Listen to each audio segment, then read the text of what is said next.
Hi there guys, Fitness for Life. Well, today let's talk about cheating, as in cheating in your exercise form. Now, here's a funny thing. I don't necessarily despise cheating. And let's clarify that. If you're a beginner, and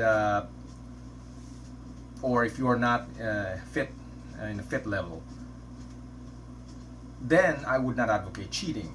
I mean, you have to do the proper form to avoid injury and to maximize muscle, maximize the exercise. However, it's not bad on my book to cheat, and you have to quote unquote cheat properly if you want to finish the rep to get some progress, especially if you're plateauing.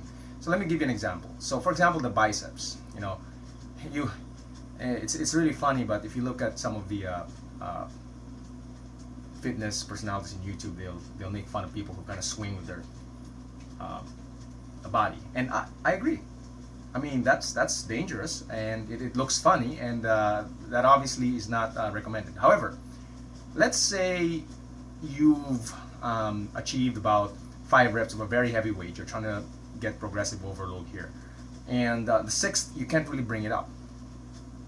Now, bear in mind you have to have a good core, and back then when I was doing just powerlifting, I mean, I didn't have a good core, so it sucked.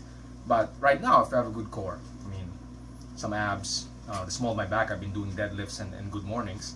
So if I was on my 6th rep and I just want to finish the rep, I would swing a little bit and then bring it up and then do negatives, and that can be that can be very beneficial.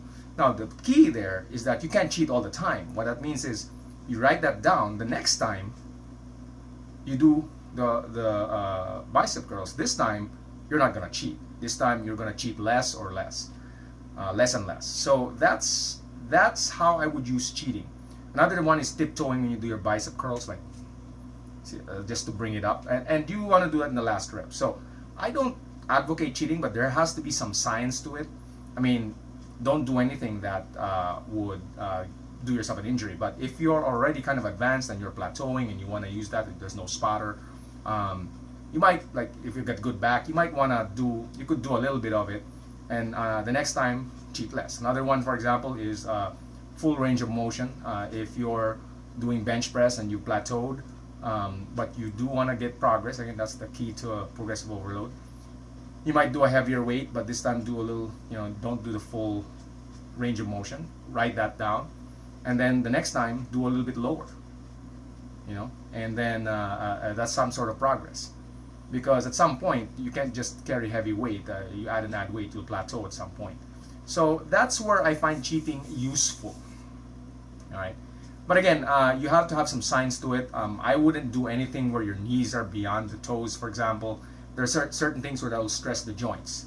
So range of motion, in fact, for cheating in terms of range of motion, I mean, that's okay. But bouncing the barbell on your chest, I mean, I don't think that's good. Now, if some people who've already exercised that don't have any injury and seems to do well, that's fine. You could bounce one. Again, just do 1 rep of that if you just want to finish the rep. But I wouldn't advise something like that, bouncing off the chest or.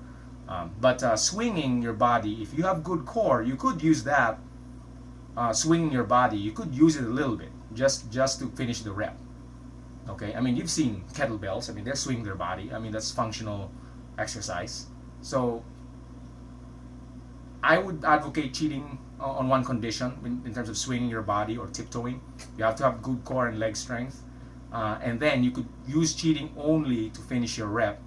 So that if you're into maximizing progressive overload, you can progress, and so the last, let's say, and then the next time you do it, you cheat less and do proper form. Okay, well, that's my spiel for today, people. So keep on working out and peace out.